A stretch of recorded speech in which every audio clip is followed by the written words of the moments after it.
All right, so favourite subject, comments and reviews, okay?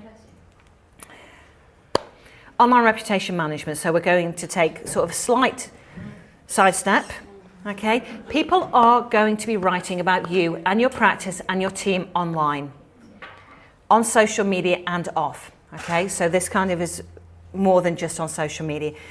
You need to know what people are saying about you and your team. You need to monitor it. You need to respond to it. Do you all agree? Yeah. All right. You need to know the good, the bad, and the ugly. Who here is actively watching, monitoring, responding? Yeah. Okay, well done. There was a practice I spoke to a couple of weeks ago, and he said, look, I really need to be online. I have no presence whatsoever. I don't have a website. I'm not there. It's like, okay, great. Had a quick look, and I'm like, okay. So the 22 reviews that have been written about your practice, is that not online? And he went, had no idea. All right.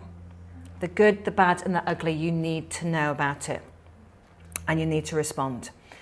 Okay. So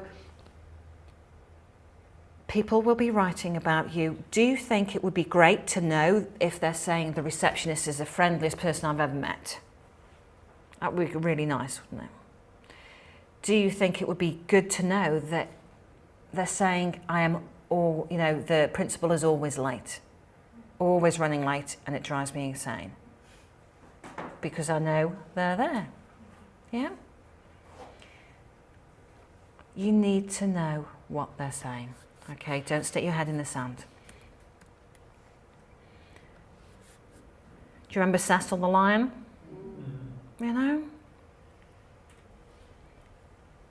That this is an extreme, but people are writing about you, okay?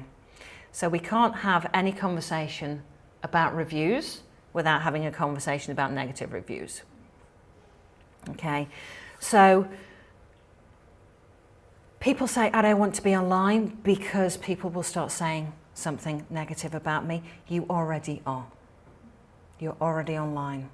Okay, you cannot avoid this. You cannot deny this. You need to know this. You need to be watching. There was a practice, Sydney practice, that came to one of my seminars, and they weren't watching what had been said about them online.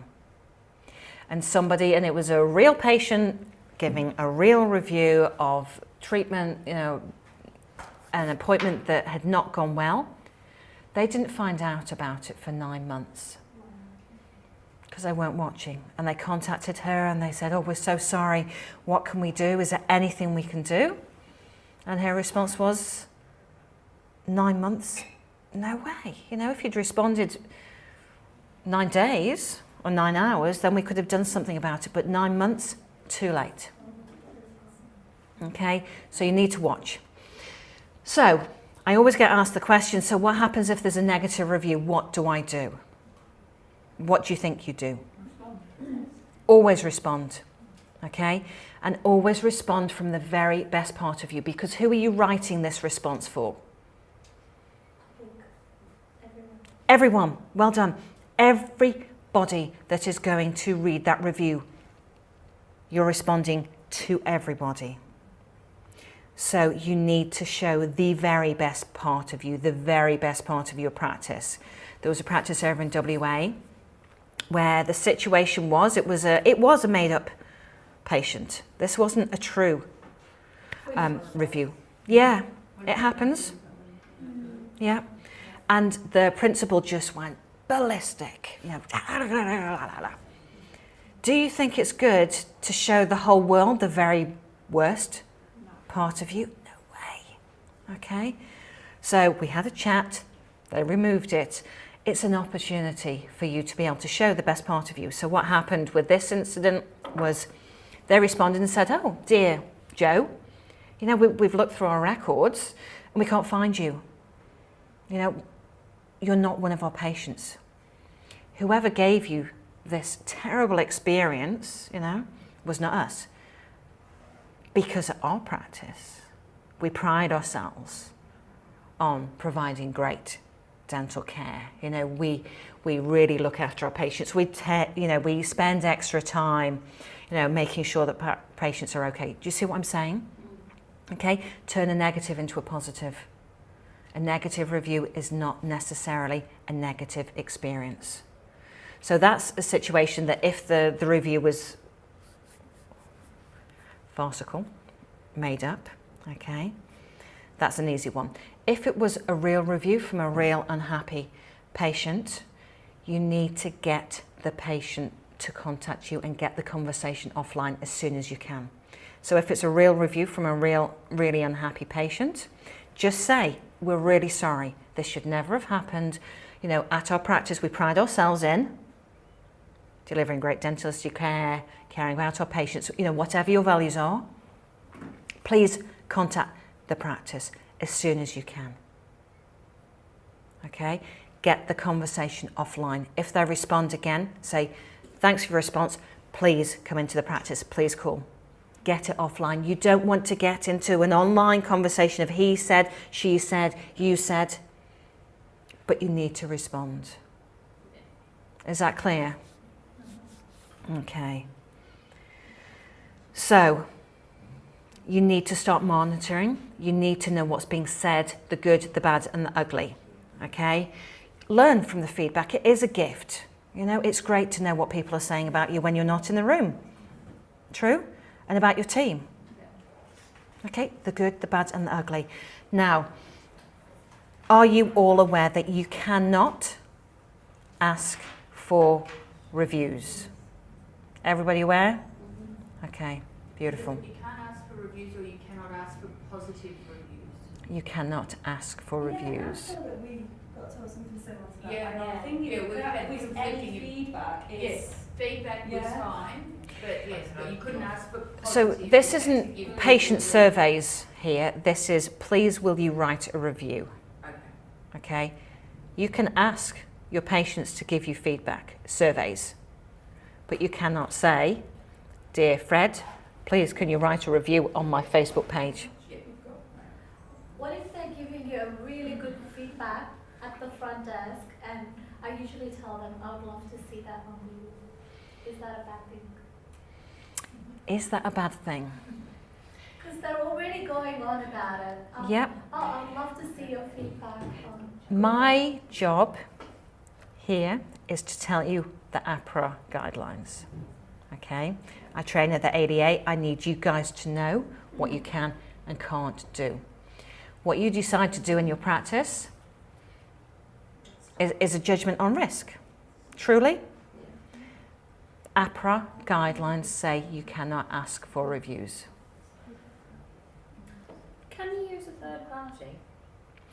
This is another interesting. I always love this bit, and I love it when I'm at the ADA because I can always get the ADA person to answer these questions. What I've seen over the years is there's been a couple of pieces of software that have come out that I have thought. Go on. I missed the question. So the question was, can you use a third party to ask your patients for reviews? So there have been pieces of software that have come out, and I thought, hallelujah, you know, this is it. This is the answer to everybody's dreams. There's a way of being able to ask patients for reviews without you being in breach of APRA regulations. I've yet to see a piece of software that works. And so the answer at the moment is no, I haven't seen anything. Truthfully. When I do, you guys will absolutely know about it. But at the moment, you cannot ask for reviews, and I don't know of any software or loophole that enables you to do that. Is that okay? So you're just relying on someone will decide that they're happy with Yeah. the service and then leave you a positive review Correct. on Google or Facebook. Yeah. Yeah. You can ask, would you like to give us feedback? No. Kind of. No. No. And you absolutely cannot put a post on your Facebook page that says, hey, leave us a review and win a movie ticket. Okay, so that's like, sorry? I've seen this in many websites. We've all seen them. Okay, we've all seen them. What about having as part of a competition that you like us on Facebook Liking, as far as I know, is okay. It's okay. Okay. But please, can you leave a 5-star review? Okay. The rules are always changing. Sorry? Unique names on their website they have. I know, and we've all seen it. And we've all seen the websites that have. Look at all of our 5-star reviews. As I said, this is your call. Okay? If you're in breach, you're going to get reported to the dental board and you're going to get a $10,000 fine. Okay? Well, has changed the rules for this year as well. Now your advertising's all tied into, or your registration is Yes. all part of it as well. So Yeah. it makes it even harder for you guys. If you get a 5-star. If you now breach the app for advertising, you can actually have your registration suspended. How do they It's know? not just a fine anymore. Yeah. Like, if a patient chooses to put a 5-star review Yep. on your Facebook page or wherever they put Yep. it, are you allowed to leave that there if it's unsolicited? Because it's my understanding. And this, yeah, go. Well, I was going to say, it was my understanding that if it was about a service that you provided, like it was the best extraction I've ever had, you Yeah. had to take it down. Yeah. But if it was general, Those were the cleanest toilets I've ever been to at that practice. Yeah, exactly. So Yeah. if it was about the service level or it was personal, it was nothing to do with dentistry as such. Yeah. That they It can be could left leave it. that. Okay. And this is the grey area. And this is anybody here from the ADA? No. It happens to me all the time, truly. Are you saying that you can't leave any good reviews on Facebook? This is the grey area. I know that there is the black area, and this is just, On the edge. The thing that we got told a couple of years ago, possibly now, so Yeah. it's probably changed again. Weekly. Was a case of that if you have the ability to take remove it off, take you it off. must remove it. If it's put onto a site where you aren't able to remove it, then that's classified as third party and Yeah. it can stay. So if Google. I go to you and I put on my Facebook page the fact that I've just been to Camden Dental Centre and had the best treatment that I've ever had, then that's third party. My people that are following me can see that and I can hashtag you into it and what have you. You're not able to delete it because it's on my Facebook page. But yeah, theoretically, if you have the administrative ability to be able to remove a review from whatever Yeah. it is on, you're meant to do that. What about Good or bad? not likes? What about people checking in? That's okay. That's all right. Yeah. And this is where it's always fun at the ADA because they can answer, and sometimes they don't know either. So there are many grey areas. Does fundamentally leave you as a business? Like how it? Correct. Right. Yeah. I mean, Yeah. you were saying before that people go, obviously, I do it, go online and I Yeah, want to do something, absolutely. read the review, Yeah. think, oh yeah, that sounds great, or that sounds dreadful. Yeah. So it seems it's unusual in our kind of business where people really need to understand Yeah. if that's the right place for them. And this is where we can take the conversation one step further and start talking about white coat. You know that. Yes. Is that just What about Wacko? No. everything's Yeah. Right, MD. So you're totally right. What I feel about this is one conversation. What you guys can do is another conversation. You know. Okay. Always a great conversation.